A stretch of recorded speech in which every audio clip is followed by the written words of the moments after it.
Gracias. Muy buenos días, Arturo Pavón de Efecto Colateral Estados Unidos y Chihuahua News. Pues al respecto, el psicólogo organizacional, escritor estadounidense Adam Grant menciona que el uso de las redes sociales en la secundaria anticipa puntuaciones más bajas en los exámenes estandarizados en la preparatoria. Los estudiantes de 10º grado que comenzaron a usar las redes sociales antes del 9º grado están 6 meses atrasados con respecto a sus compañeros en matemáticas y lectura. Él es muy tajante, Adam Grant, y dice: ningún niño debería tener acceso a redes sociales. Una cosa es la tecnología y la otra son las redes sociales. Entonces el uso de la tecnología sí puede ser muy benéfico, como lo están planteando, pero entrar a redes sociales es lo que causa un riesgo muy importante en las relaciones que tengan con gente que no conocemos y aparte en el atraso en su aprovechamiento. ¿Cuál sería su opinión, Presidenta? Hoy nos enfrentamos a enormes retos, por ejemplo, la inteligencia artificial, que no necesariamente tienen que ver directamente con las redes sociales. La inteligencia artificial nos da una información frente a la pregunta que le hagamos. Y eso evita que investiguemos, sencillamente nos da la respuesta. Y frente a un niño, una niña, un adolescente que está aprendiendo a pensar y a desarrollar toda su actividad psicomotora, pues puede tener también un impacto.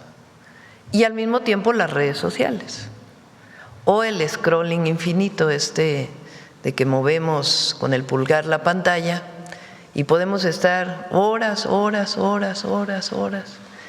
y lo que nos aparece en la pantalla está determinado por un algoritmo que nos dicen que está vinculado a lo que vemos, pero no necesariamente sabemos a qué está vinculado este algoritmo. Está pensado, promovido, desarrollado por una empresa que tiene impacto en todo el mundo.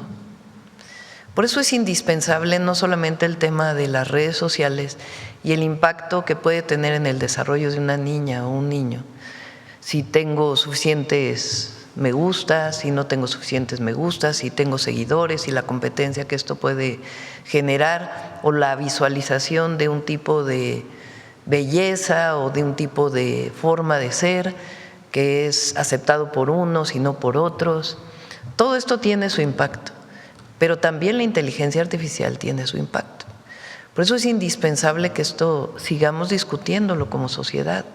No solamente lo que piensa la presidenta o el secretario de Educación o el subsecretario, sino qué piensan las maestras y los maestros en el salón de clase, hasta dónde el celular puede ser un apoyo en la escuela o mejor no, hasta dónde las mamás y los papás deben saber de este impacto para que también puedan hablar con sus hijos, porque no se trata solo de prohibir o de prohibir per se, es decir, ya no está prohibido, no lo puedes usar, sino de que también las niñas y los niños sepan cuál es el impacto que eso puede tener en su desarrollo, por más pequeños que sean. Por eso es indispensable seguir hablando de estos temas. ¿Quién controla esa información? ¿Cómo se orienta? ¿Qué es la inteligencia artificial? Y también las redes sociales y el uso de la tecnología, sin cerrar la posibilidad de usarlo, obviamente, porque también es benéfico para muchos otros temas. Entonces, por eso nos interesa en los lunes seguir hablando de estos temas de manera permanente. Lo primero es el celular o las tecnologías en la escuela. ¿Qué hacemos? Entre todos. Y después todo el uso de las redes, el scrolling y todo esto que es un anglicismo, en realidad no sé cómo se dice, creo que no hay traducción exacta, el paso infinito de la pantalla a partir del movimiento de las redes sociales y el impacto que esto puede tener. A lo largo de 20 años como profesor universitario, me tuve que enfrentar muchas veces con los padres de familia, porque lamentablemente lo primero que apelaban era que eran sus derechos humanos mantenerse comunicados. Entonces no les podía uno quitar o decirles que dejaran el celular a un lado antes de entrar a clases.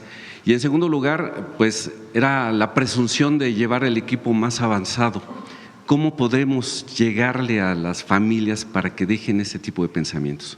Hablando, informando, es la mejor manera, que todas y todos sepamos los riesgos que tiene el uso de las redes. Dice la maestra Sandra, me llamó la atención en una de sus diapositivas, transparencias, imágenes. Transparencias, digo yo, ya estoy viejita. Cuando las pantallas sustituyen la convivencia familiar se debilitan los vínculos. Y es cierto. Cuando está la familia, en vez de estar platicando y qué pasó hoy y qué hiciste y cómo te fue en el día, ya hiciste tu tarea, cómo vas, están todos ahí metidos en el celular y están comiendo y todos metidos en el celular. Pues obviamente debilitan el vínculo familiar. Pero esto es algo que hay que hablar, no es decir, está prohibido usar el teléfono mientras comes, pues no, sería absurdo.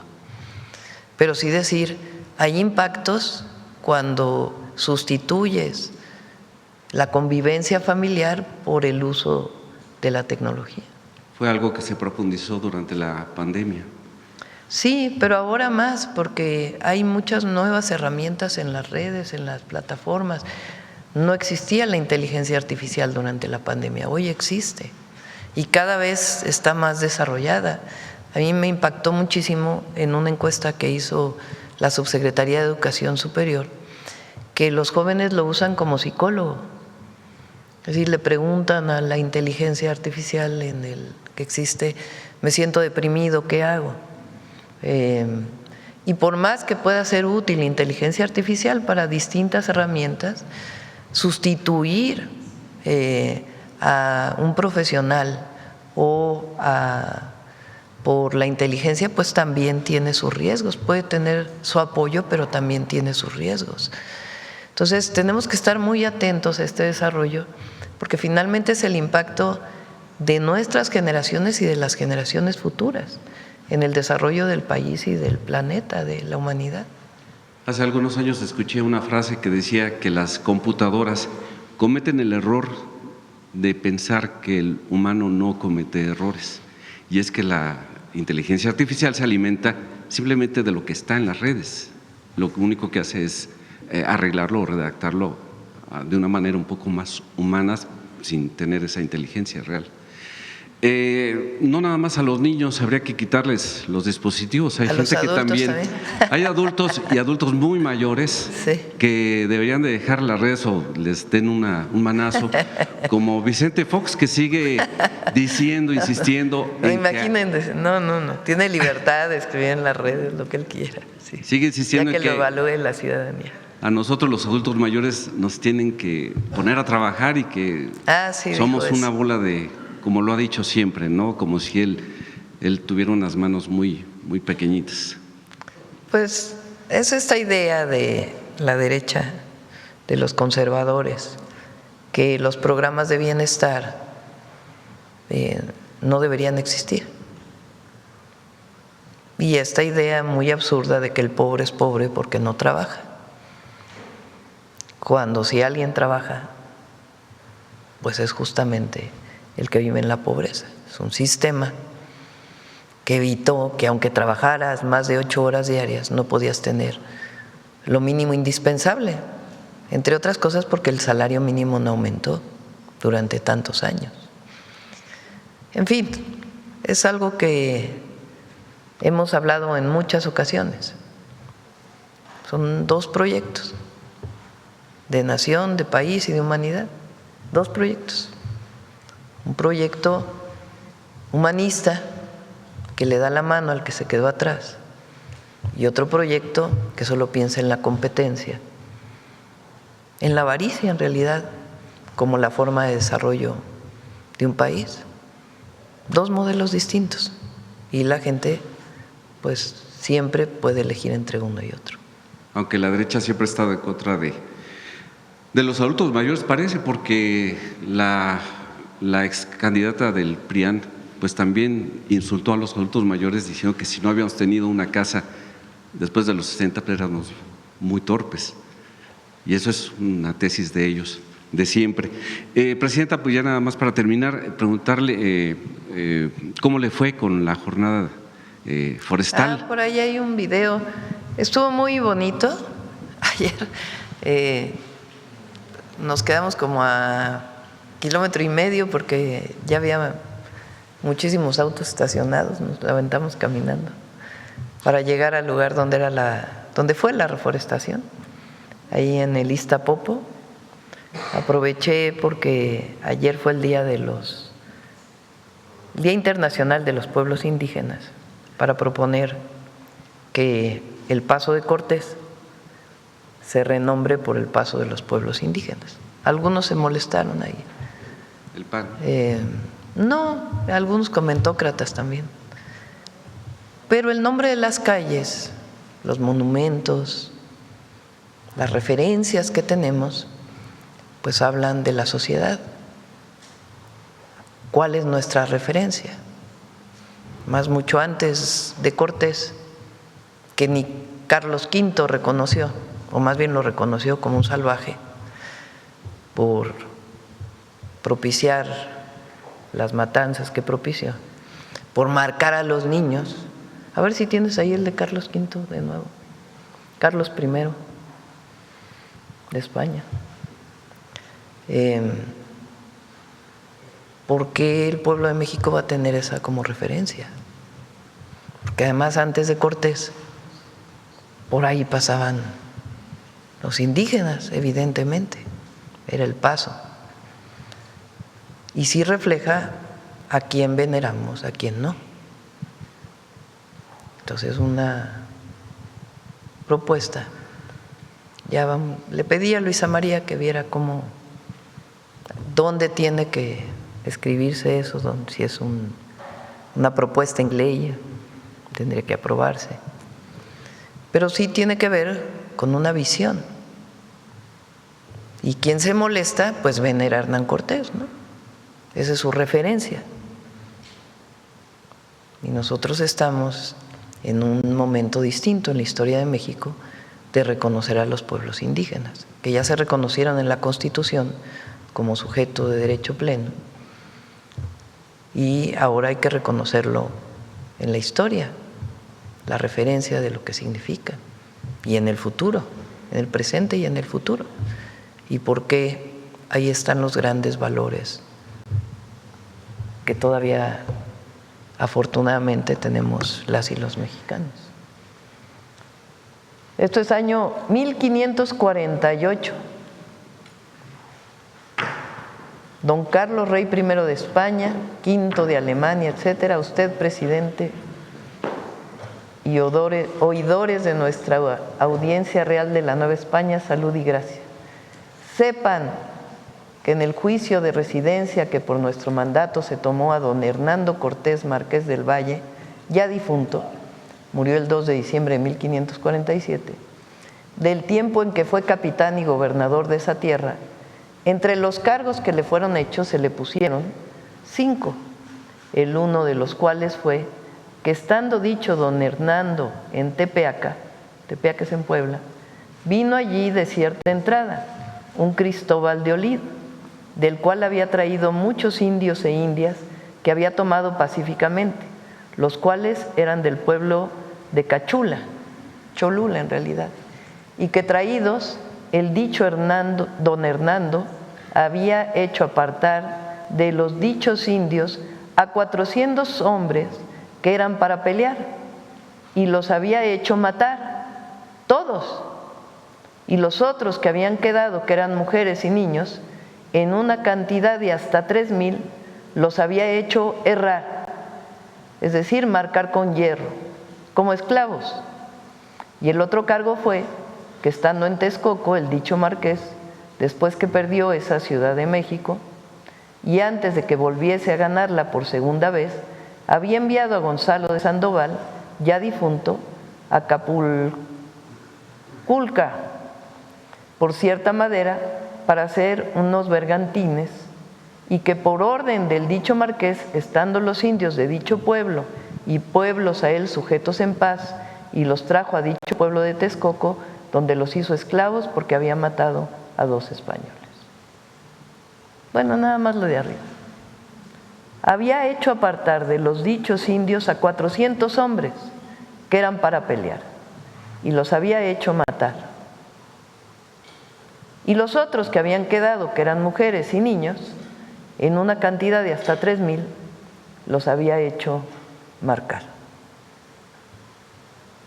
Esto lo dice Carlos I de España en 1548. La pregunta es si eso es lo que vamos a seguir reconociendo. Se puede llamar paso de los pueblos indígenas, antes paso de Cortés. ¿Y ya cuál sería el balance de la reforestación? De la reforestación, a ver si por ahí hay un videíto, ¿no? De la reforestación. Muchas gracias a todos los gobernadores, gobernadoras, la jefa de gobierno, a las Fuerzas Armadas, a todos los combatientes de incendios y reforestadores del país, de CONAFOR y de las distintas entidades de la República, los sembradores de Sembrando Vida, a todos por esta gran jornada de reforestación.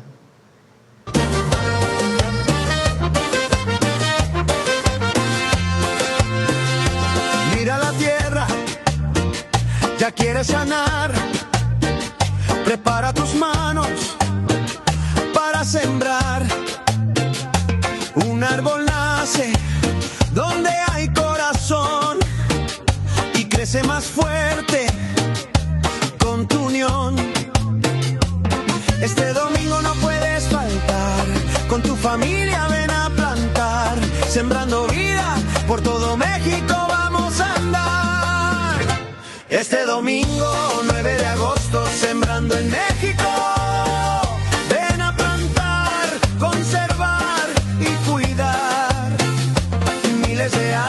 Hay que sembrar un mejor futuro, vamos a lograr.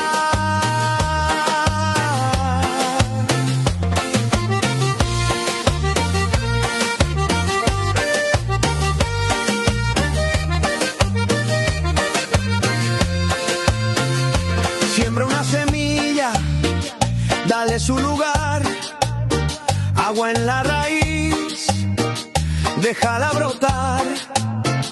Si cuidas hoy lo que va a crecer, mañana tus hijos lo van a ver. Este domingo no puedes faltar, con tu familia ven a plantar, sembrando vida por todo México vamos a andar. Este domingo 9 de agosto sembrando en México.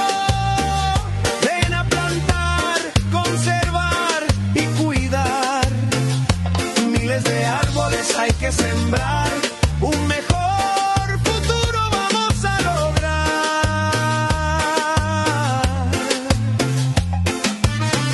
Siembra esperanza, deja raíz, un mejor mañana empieza aquí.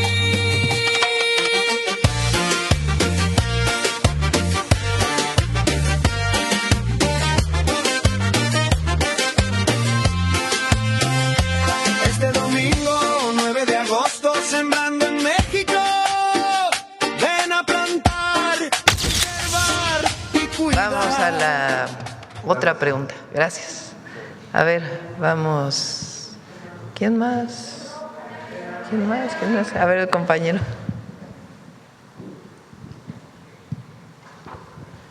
Gracias, Presidenta. Muy buenos días. A todo el panel también buenos días. Enrique Muñiz de Capital 21. Pues primero preguntarle sobre el tema. Hablaban ahorita de los espacios, de recuperar estos espacios en las escuelas de convivencia. Uno de esos espacios son las bibliotecas en varias de las escuelas. ¿Se ha pensado en esta recuperación y fortalecimiento para también, como bien lo decía, buscar más la investigación también dentro de las escuelas, fuera de lo que son las pantallas, el celular, las tabletas? ¿Cómo se piensa trabajar en esa área, Presidenta? Mario.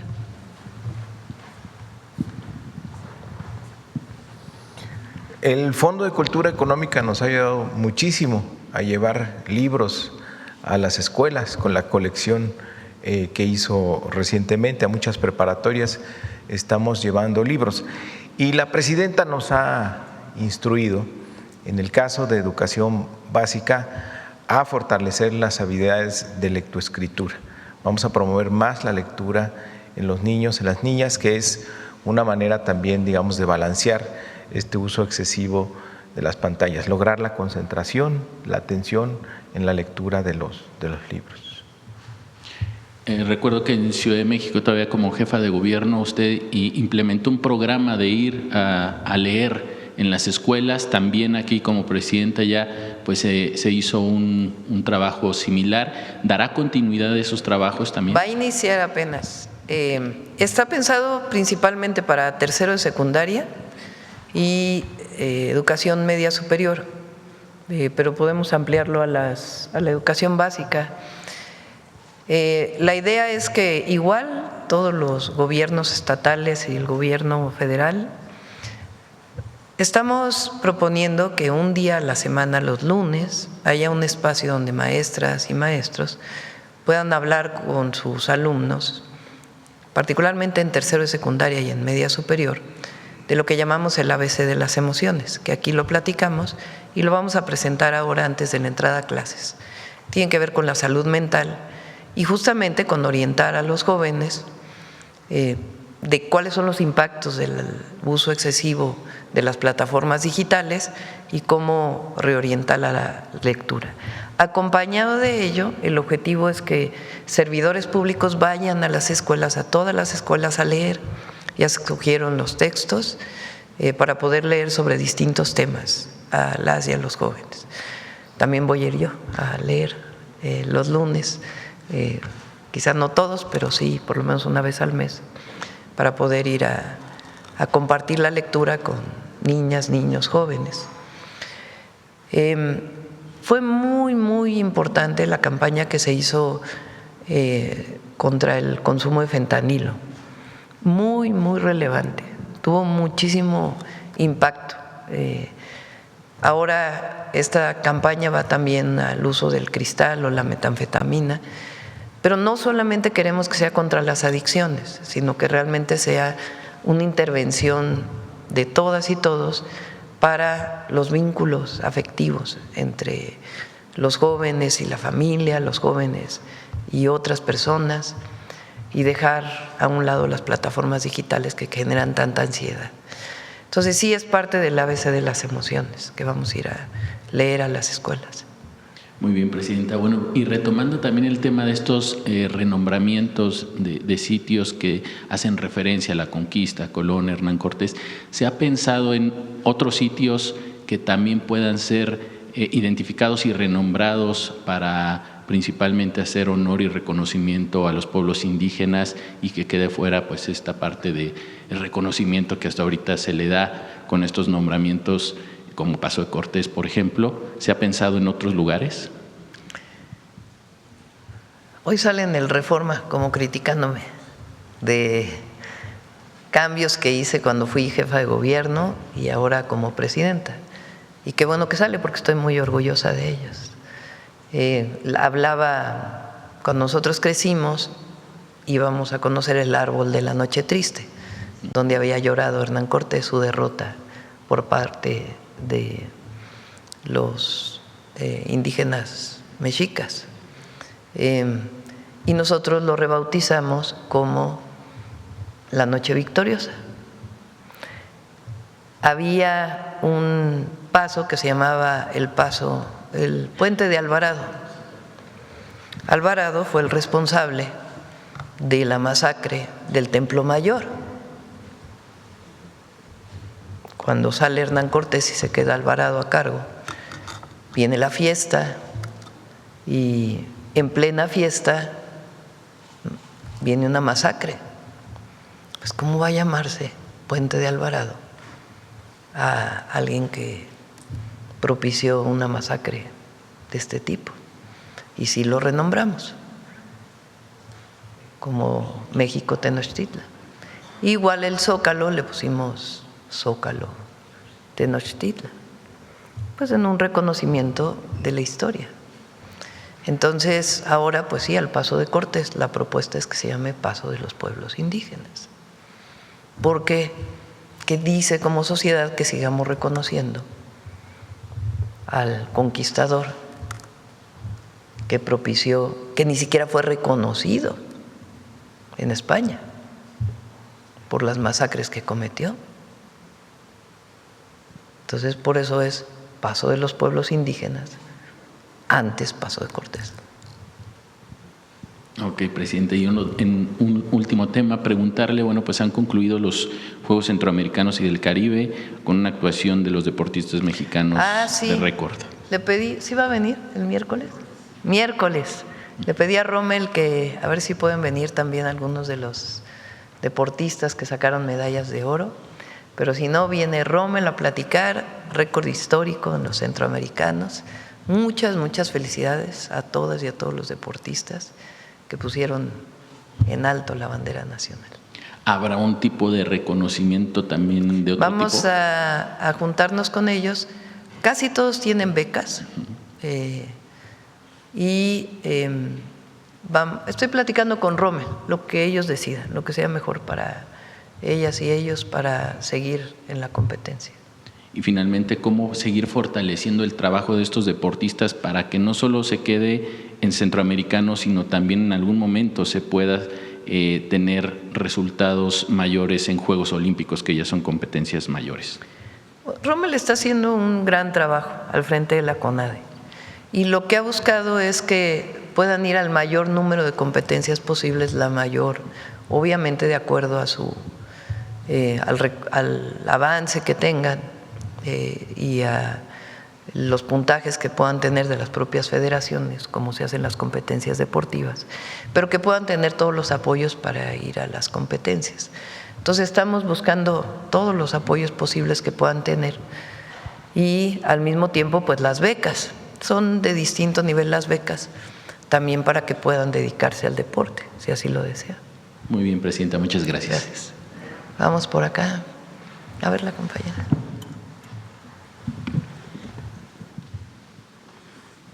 Buenos días, presidenta. Elia Cruz de La Hoguera. En primer tema, quisiera preguntarle, en esta alerta que emitió Estados Unidos de seguridad en Michoacán, que derivó en la suspensión temporal de la exportación de aguacate, ellos mencionaban que había una amenaza. ¿Su gobierno ya identificó esa amenaza? Hubo una reunión en la embajada el viernes, si mal no me equivoco, sin informarnos, tomó esta decisión pues las distintas instituciones que tienen que ver con la inspección del aguacate. El aguacate que es para exportación y en general todas los productos perecederos que se exportan y los no perecederos también, pero los perecederos tienen un control de calidad muy estricto y un control de sanidad muy estricto, que tiene que ver pues con los acuerdos comerciales.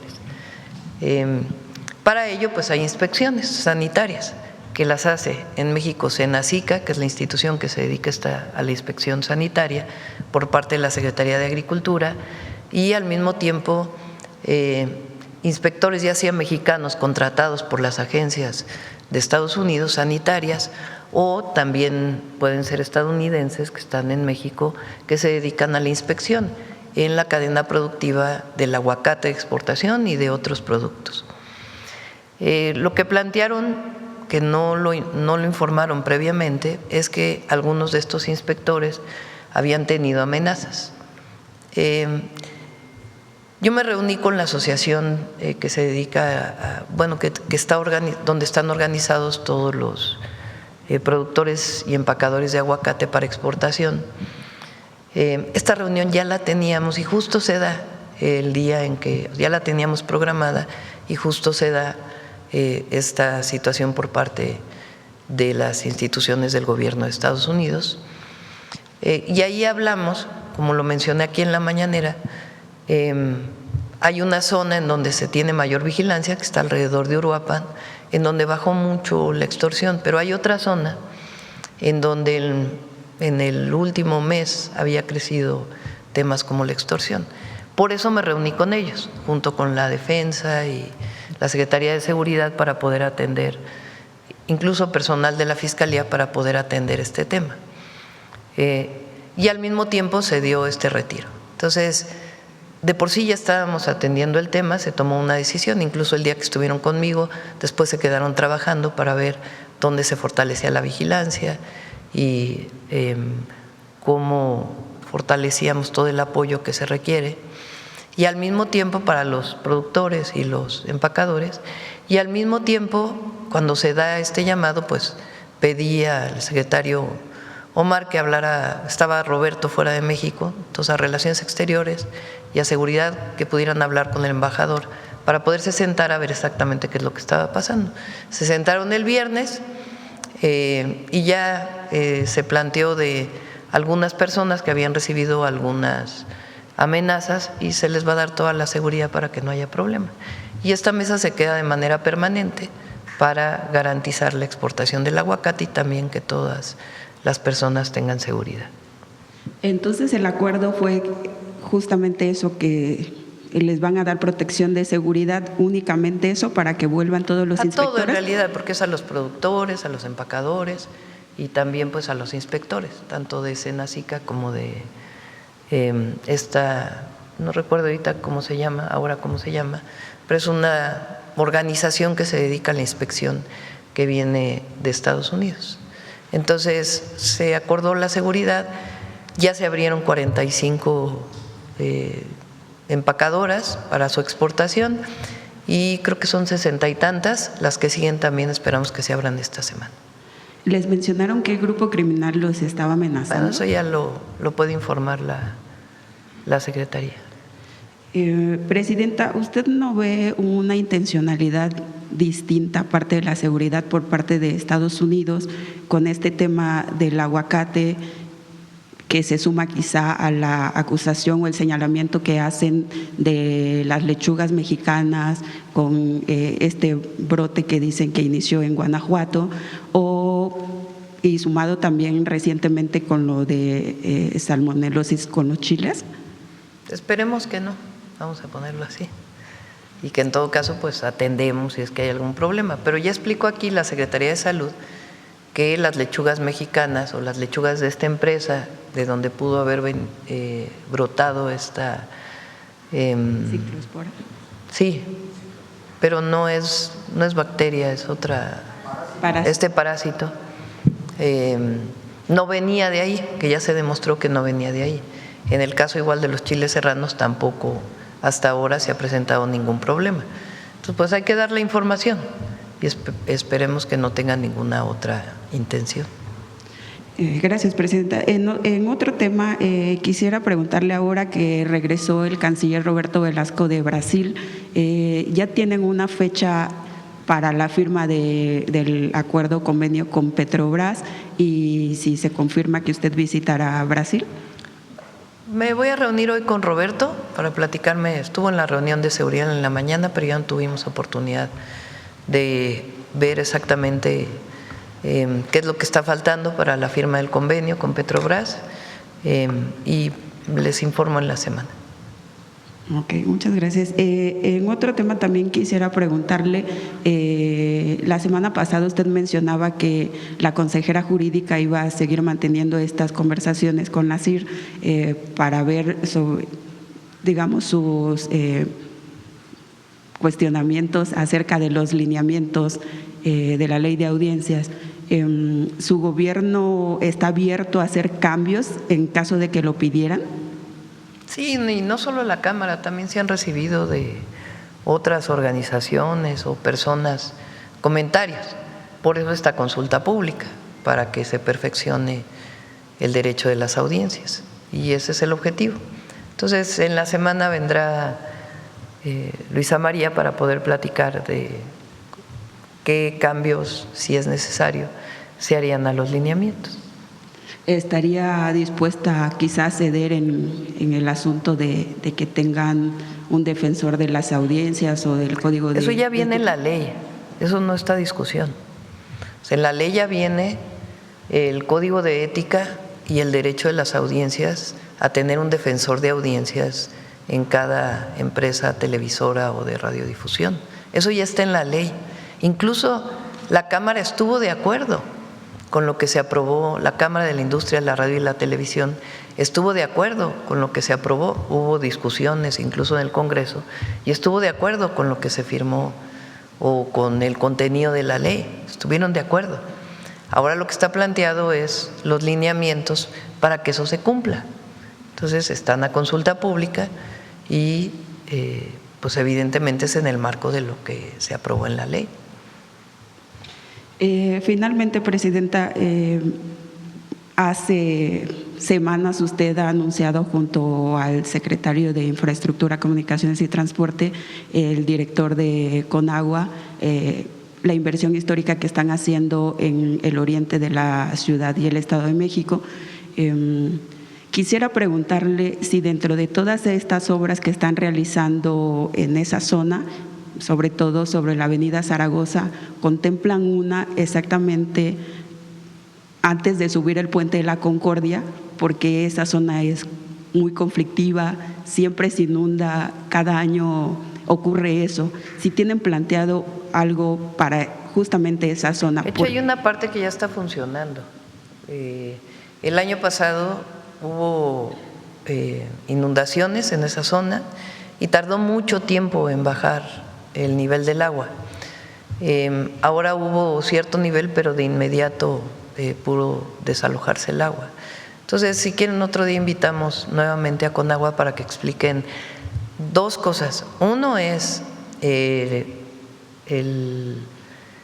metro, digamos, la disminución de inundaciones y encharcamientos en la zona metropolitana del Valle de México, particularmente en el oriente, y dos, llevar agua potable, porque también hay un proyecto integral de recursos muy importantes para poder sustituir algunos pozos que provocan el hundimiento de la zona oriente y llevar agua desde Cuautitlán Izcalli hasta Iztapalapa.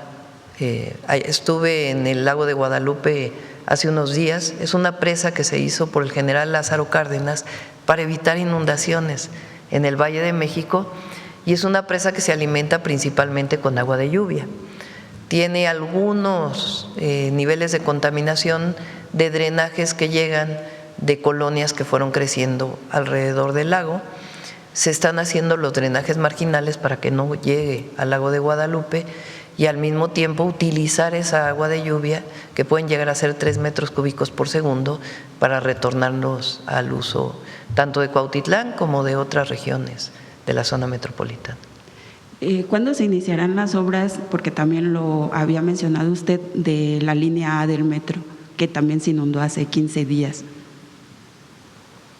Traemos a la línea A del metro, todavía no tiene recursos para poder recuperar, digamos, estamos viéndolo con la jefa de gobierno.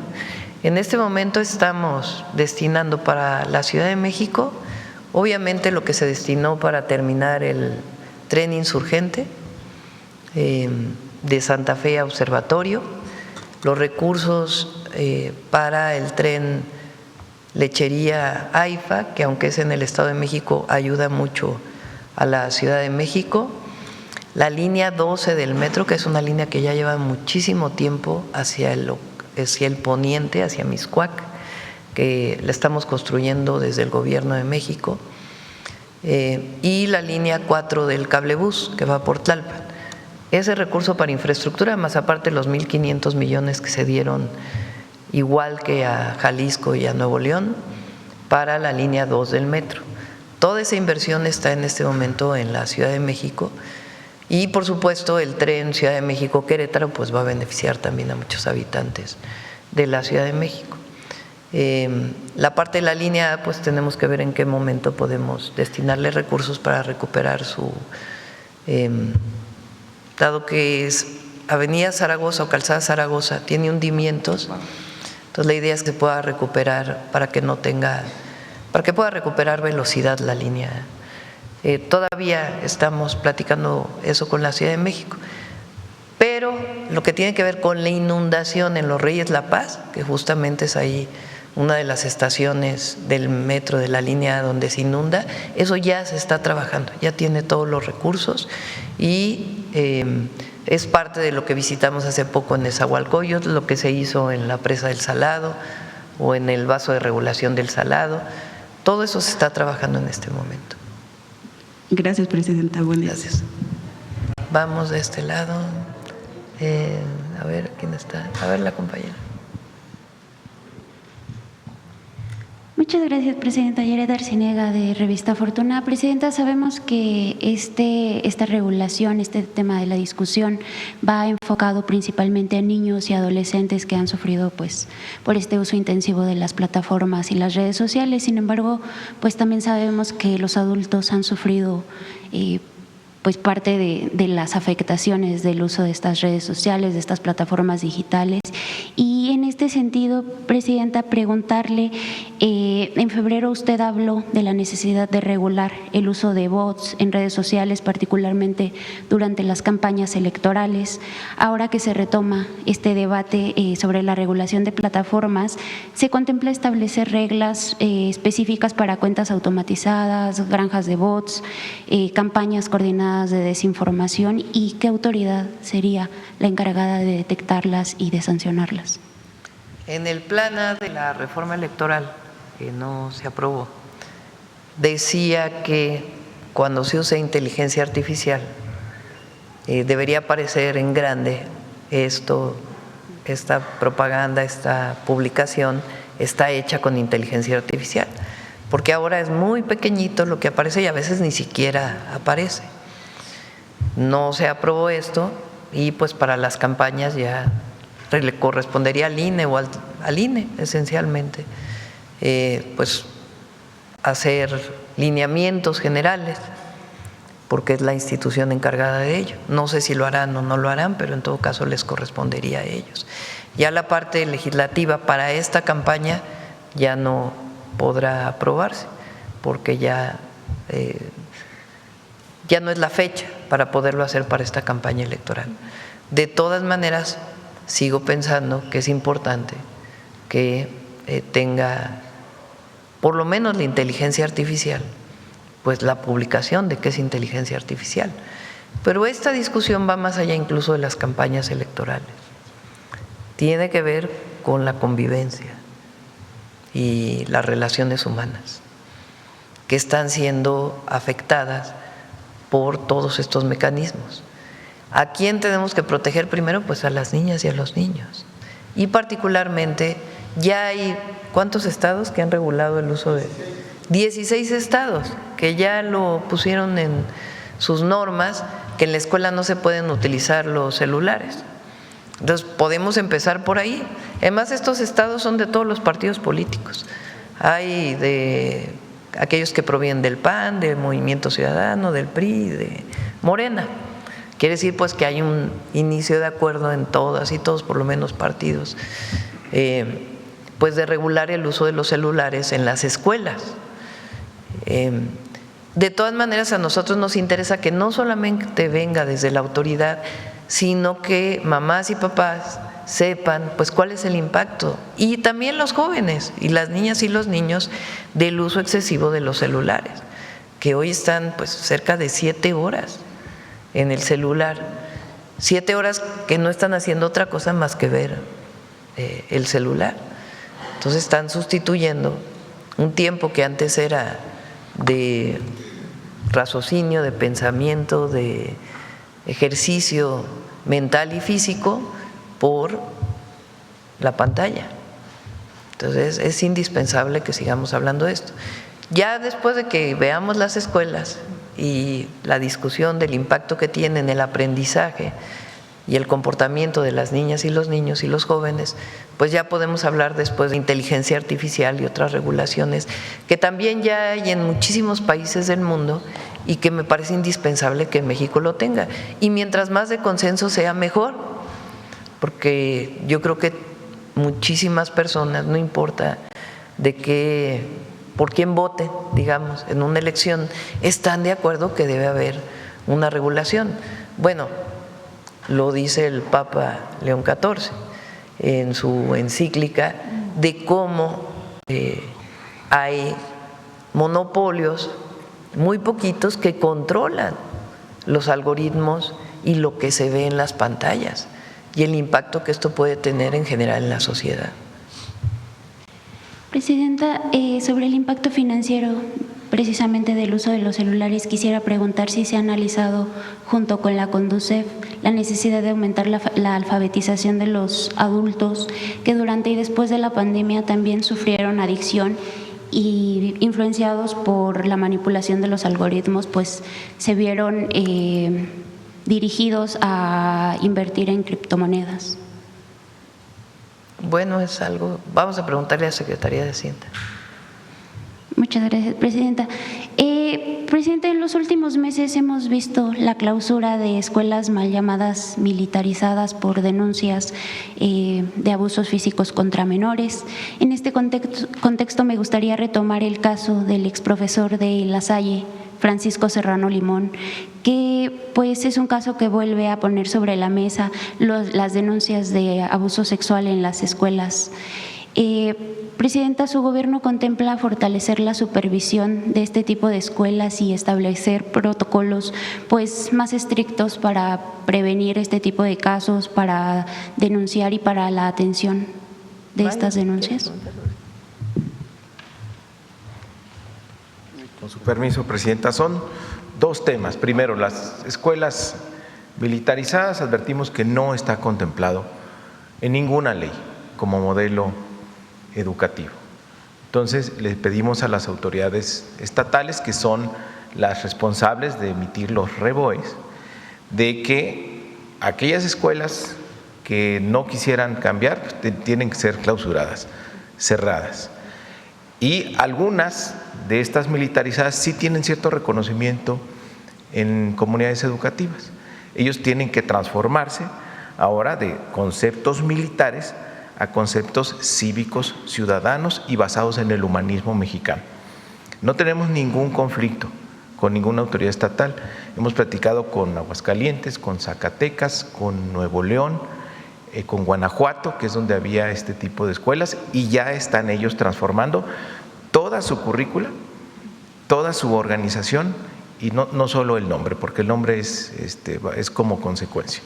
Entonces, no vamos a tener, como lo dijimos, ninguna escuela militarizada al inicio del siguiente ciclo. La educación militar le corresponde exclusivamente a la Secretaría de la Defensa Nacional y esta inicia en media superior para la preparación de quienes van a integrar el Ejército Mexicano o la Guardia Nacional. Segundo asunto, del abuso sexual. El año pasado a mí me correspondió, como representante del Estado mexicano, pedir una disculpa pública de un caso muy grave que ocurrió en la Gustavo Madero hace, si no me equivoco, 10 años. Y una de las consecuencias de ello fue establecer protocolos para evitar cualquier tipo de maltrato y abuso sexual en las escuelas. Y el segundo lunes del inicio de clases, en este ciclo arrancamos el 31, corresponderá el 7 de septiembre, ese día hay una jornada nacional de concientización para erradicar el abuso sexual y cualquier tipo de maltrato en las escuelas. Entonces estamos siendo muy estrictos en eso, en que las escuelas sean lugares seguros y que no representen ninguna amenaza para nuestros niños y nuestras niñas. Es algo que hemos tomado muy en serio en la Secretaría. Esta campaña se está llevando a cabo en todos los niveles educativos y también se está llevando a cabo tanto en escuelas públicas como en escuelas privadas, porque sí, recordar que el caso de Francisco, del exprofesor, fue en La Salle. Los protocolos son para todas las escuelas, públicas y privadas. Estos aplican principalmente a educación básica. En media superior tenemos otro tipo de protocolos, pero tienen otro tipo de enfoque diferente al que se aborda en educación básica, donde los niños lo que necesitan es protección. Por ejemplo, una de las cosas que nos instruyó la presidenta, en todas las escuelas nuevas que estamos haciendo, hay baños para los alumnos, las alumnas, y hay baños para los profesores.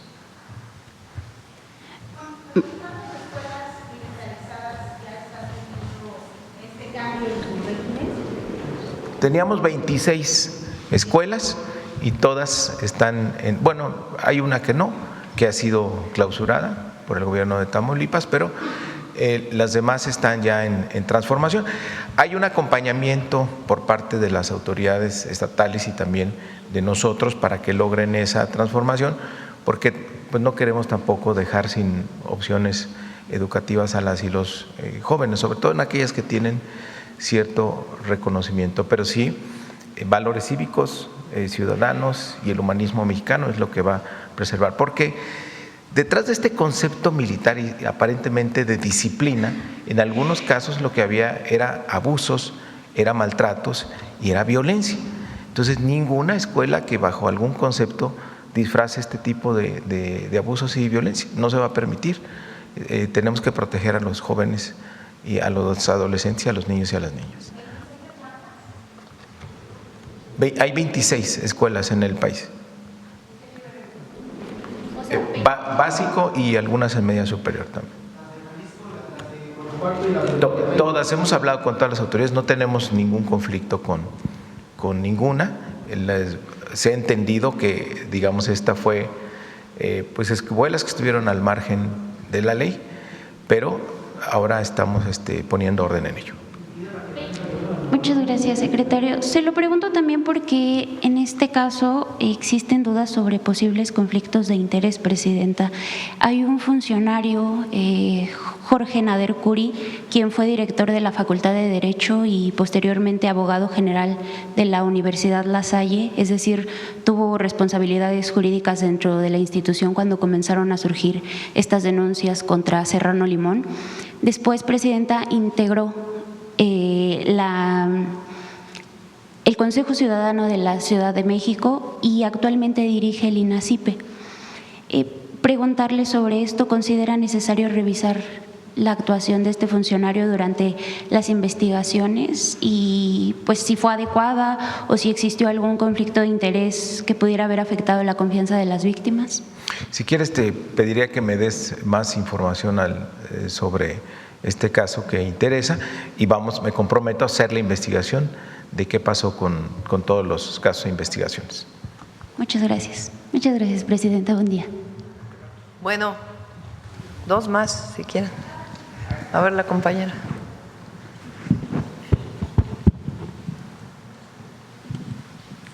Gracias, presidenta. Celsin Juárez, de noticiasdefrente.com. Presidenta, en este debate de regular el uso de redes en México, en Estados Unidos, de acuerdo a una nueva encuesta, el 61% de los estadounidenses apoya una mayor supervisión de las empresas de redes sociales, pues exigen que estas empresas utilicen tecnología de verificación de la edad para evitar que adolescentes menores de 18 años abran alguna cuenta. ¿En México se sumaría también esta exigencia a estas empresas? Es lo que tenemos que decidir. No hay una… Hasta ahora nuestro interés es las escuelas. Y después vamos a lo que sigue, en una discusión. Todavía no tenemos nosotros una propuesta. Los expertos que estuvieron aquí la semana pasada, uno de ellos trabajó en una de estas empresas. Digo que hay muchas cosas que se pueden hacer desde las propias empresas para evitar estos esquemas. Entonces estamos platicando. Todavía no tenemos una orientación en este sentido. Gracias, presidenta. En otro tema, saber qué información tiene sobre el decomiso que la Fiscalía hizo en un predio de la empresa MyTrack, en la que se decomisaron 3.7 millones de litros de combustible robado, una empresa a la cual el gobernador panista y exprófugo García Cabeza de Vaca entregó un contrato por más de 90 millones de pesos en adjudicación directa. ¿Si tiene información al respecto? Ya que lo informe la Fiscalía. Y ya por último, presidenta, sobre esta reanudación de envío de aguacate a Estados Unidos, si tiene que ver el envío de estos más de 1.500 elementos de la defensa a la zona aguacatera de Michoacán para garantizar la seguridad. Repito, tenía yo ya reunión con la Asociación de Exportación de Aguacate, no recuerdo ahora el nombre, Asociación de Productores y Empacadores, Exportadores de Aguacate. Ya teníamos reunión con ellos porque querían pues platicar con el Gabinete de Seguridad y decidí encabezar la reunión para fortalecer la seguridad en otra zona de Michoacán, que no es la zona de Uruapan, donde ha disminuido mucho. De hecho, en la encuesta de la ENSU, del INEGI, en el caso de Uruapan, disminuyó la victimización en 60%. O sea, a las personas que se les pregunta, ¿fuiste víctima de algún delito?, disminuyó en el último trimestre en 60%. Y tiene que ver pues con un trabajo muy importante que se hizo con el Plan Michoacán. En esta otra zona recientemente se incrementó la extorsión. Entonces ya teníamos reunión con ellos para ver cómo podíamos apoyarles y en general a toda la población. Y justo se da el tema de la inspección del aguacate. Entonces la decisión de enviar más apoyo de la Guardia Nacional a esa zona, que son 5 municipios, ya venía tomada desde antes y evidentemente apoya también pues justamente en la zona donde Estados Unidos pidió mayor vigilancia para sus inspectores. Gracias, presidenta. Gracias. Bueno, la última pregunta. A ver, el compañero. Vamos.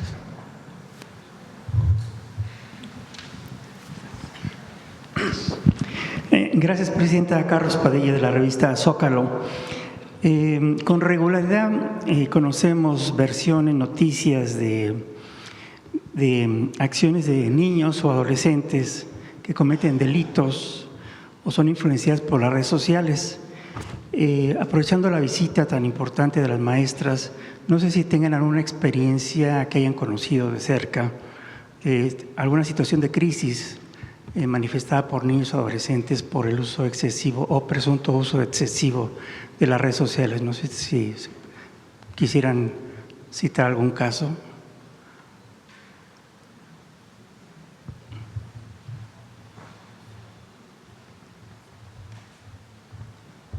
Pues justamente como les comentaba, existe mucho esa dificultad, sobre todo en adolescencias y juventudes, de diferenciar las subculturas de la simulación. Y esto tiene también impacto no solo en el aprendizaje, sino en las relaciones que tenemos cada día y que están mediadas por tecnología.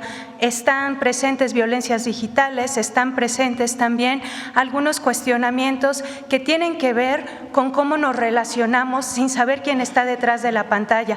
Por eso se requiere este acompañamiento gradual y esta competencia mediática crítica que nos permita no solo identificar si hay alguna desinformación y que conozcamos, como bien lo comenta la presidenta, cuáles son estos daños, estos impactos que tenemos en nuestras relaciones y también en cómo nos estamos aproximando a otras personas, al reconocimiento de otras situaciones. Es también muy cierto que pues toda la información que está tanto en redes sociodigitales ya únicamente no son para socializar.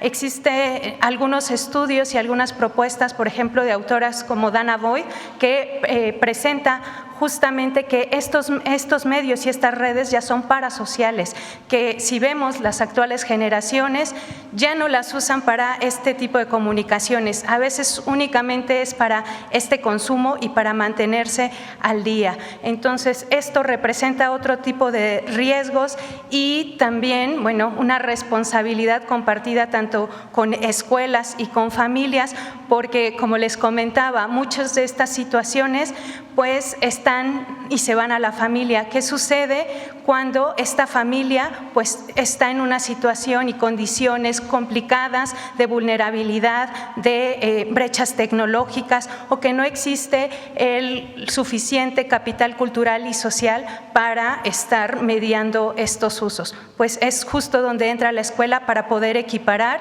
y reducir estas desigualdades y sobre todo informar y ver estos también consecuencias no solo en la salud, sino también en las relaciones sociales. Bien, bueno, igual si es posible que alguna de las maestras comenten. Ayer en el programa de Operación Mamut que transmite Canal 11, Entrevistaron a un especialista de la Red de Protección de los Derechos de la Infancia y esta persona dijo que más que regular el uso del tiempo en los niños y adolescentes, pues, ella recomendaba regular a las plataformas. Pues hemos conocido casos, inclusive multas que se aplican a las transnacionales, y estos casos duran muchísimos años antes de llevarse a cabo una multa. Entonces, no sé si alguna de ustedes quisiera comentar esta opinión de que se multe, más bien se restrinjan a las plataformas antes de restringir el uso de los niños o adolescentes de estas plataformas o redes digitales. La responsabilidad no es de la persona. La responsabilidad es de una plataforma que está diseñada para generar adicción. Sin embargo, las personas tenemos que conocer ese impacto para también generar el comportamiento alrededor de las redes sociales y de las plataformas. Por ejemplo, vamos a poner en otro caso, el cigarro. Se demostró por muchos años que el cigarro tenía químicos que provocaban mayor adicción, incluso que la posible adicción que pudiera generar el tabaco per se. Se demostró, incluso hubo juicios en Estados Unidos que fueron ganados. Hay películas sobre ello, libros. ¿Qué se hizo en general en todos los países o qué se hizo en México? Pues que no se anunciaran, por ejemplo, en la televisión, poner un impuesto mayor, evitar que se fumara en lugares colectivos como restaurantes, salas de cine, en fin, teatros. Se reguló, pero también una campaña que decía el cigarro te hace daño, puede causarte cáncer u otras enfermedades pulmonares. Bueno, aquí apenas estamos viendo qué vamos a hacer con las plataformas que, como bien se mencionó en la conferencia de hace una semana, en mucho están diseñadas para generar adicciones, en particular el scrolling infinito. Entonces, tiene que haber conciencia en la persona, desde los niños, los papás, los adolescentes, todos, de que podemos caer en una adicción, los adultos, por estar utilizando excesivamente el celular. Pero también tiene que haber alguna regulación a las plataformas. Y eso es lo que, desde mi punto de vista, tenemos que discutir como sociedad, incluso la inteligencia artificial. No es una situación en donde el gobierno decida cuál es la regulación, sino ponerlo a discusión de las maestras, ponerlo a la discusión de madres y padres de familia y de todas y de todos, porque es algo a lo que nos enfrentamos que puede tener impactos muy graves en la educación de nuestros hijos y también en general de la sociedad. Entonces, por eso son estas reflexiones de los lunes e ir avanzando hacia qué regulamos, cómo lo regulamos y hacia dónde vamos. Con todo y lo que algunos dicen que queremos censurar, porque no se trata de eso, pues solo estamos poniendo a discusión, porque puede tener impactos muy graves en nuestros hijos, nuestros nietos. Claro.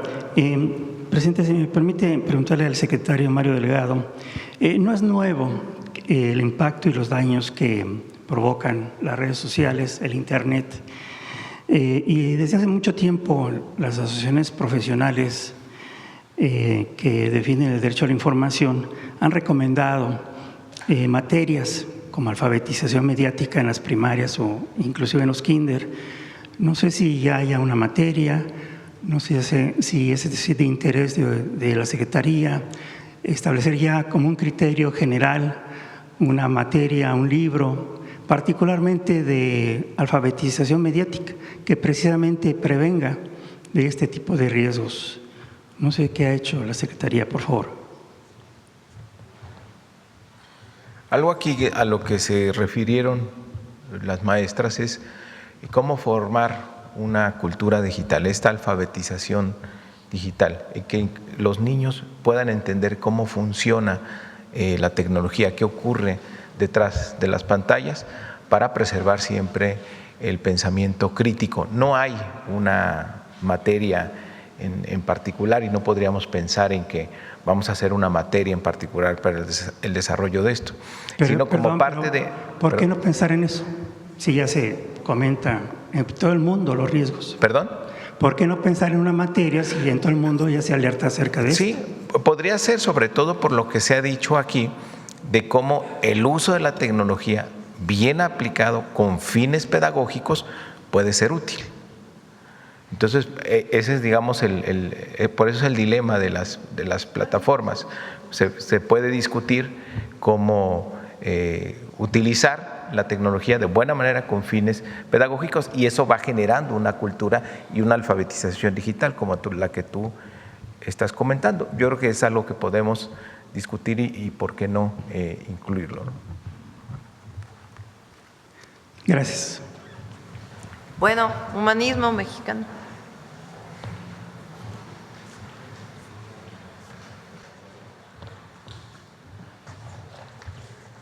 Gracias, presidenta. Muy buenos días, secretarios, subsecretarios. Para el humanismo mexicano, la búsqueda de la verdad es un principio ético fundamental. Y así lo comprueba, por ejemplo, la defensa que se hace de la búsqueda de la verdad a través de un periodismo libre desde la época de la independencia.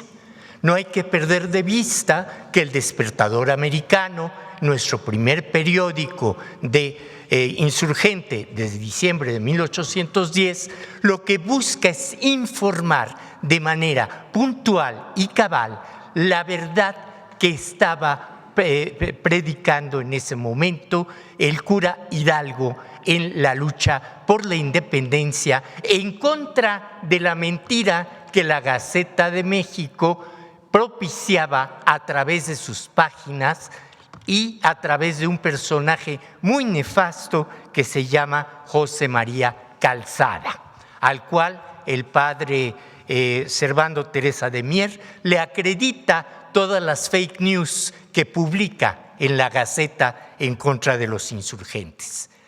La defensa de la verdad se ve también en nuestra segunda transformación, la defensa a ultranza que hace Juárez y los liberales de esta libertad de expresión. Y en el caso de Madero, él es uno de los grandes defensores de la defensa de las audiencias para garantizar la verdad en la prensa libre. El día de hoy hemos preparado una cápsula que resalta la importancia de la lucha de Madero a favor de la defensa de la publicación de la verdad en los medios de comunicación. Desde muy joven, Francisco I. Madero aprendió que la libertad de expresión es un derecho fundamental vinculado al liberalismo enarbolado por Benito Juárez y defendido por su familia a mediados del siglo XIX. Entre 1886 y 1892, Madero estudió en París y conoció la experiencia de la Tercera República Francesa y el papel de la prensa en la construcción de movimientos políticos. Ya en México, impulsó el periodismo crítico y financió diversos proyectos como El Demócrata, órgano del Club Democrático Benito Juárez, donde divulgó sus ideas y proyectos y el cual lo postuló como candidato en las elecciones municipales de diciembre de 1904 en San Pedro, Coahuila. Madero mantuvo una intensa correspondencia con periodistas críticos de la dictadura como Filomeno Mata y Paulino Martínez, y con su dinero financió publicaciones antirreeleccionistas como Regeneración de los hermanos Flores Magón. El fraude electoral de 1910 desencadenó la Revolución Mexicana. Luego de los tratados de Ciudad Juárez del 21 de mayo de 1911, Díaz aceptó el exilio y Madero se comprometió a celebrar elecciones extraordinarias, convencido de que solo el ejercicio libre del voto le daría legitimidad a su gobierno. Tras haber obtenido el triunfo inobjetable en las urnas, el 6 de noviembre de 1911, Francisco I. Madero asumió formalmente la presidencia de la República en compañía de José María Pino Suárez como vicepresidente. En ese acto, el presidente ratificó su profunda convicción e irrestricto respeto a la libertad de expresión, afirmando que para la prensa libre en nuestra patria solo tiene eco la verdad. Solo ella conmueve las ánimas, despierta las conciencias dormidas, enciende el fuego del patriotismo. Frente a los cambios propuestos por Madero, la prensa exoficial e intelectuales denunciaron el derrumbe del país y abogaron por la vuelta al porfirismo y los antiguos privilegios. El 20 de noviembre de 1912, en el segundo aniversario de la Revolución, en el evento para conmemorarlo, el presidente Madero expresó: en ningún país del mundo hay una libertad tan desmedida para la prensa como la que tienen en México. La prensa ha perdido todo el respeto a las autoridades emanadas de la voluntad popular. Ha procurado desprestigiar por medio del ridículo, de la sátira. No ha vacilado en calumniar e injuriar. Ahora se puede afirmar que Madero no tuvo entonces enemigo más cruel, más despiadado, más infame, más perverso y vil que el grupo de periodistas que antes habían sido admiradores miserables y lacayos de la dictadura, escribió González Garza. Débiles, cobardes y serviles con quien los humillaba, se tornaron altaneros e insolentes con quienes respetaban sus vidas y los dignificaban, como lo hizo Francisco I. Madero al ser candidato, dirigente y el presidente que rescató el sagrado derecho de la libertad de expresión, elemento central del humanismo mexicano. Gracias. Buen día.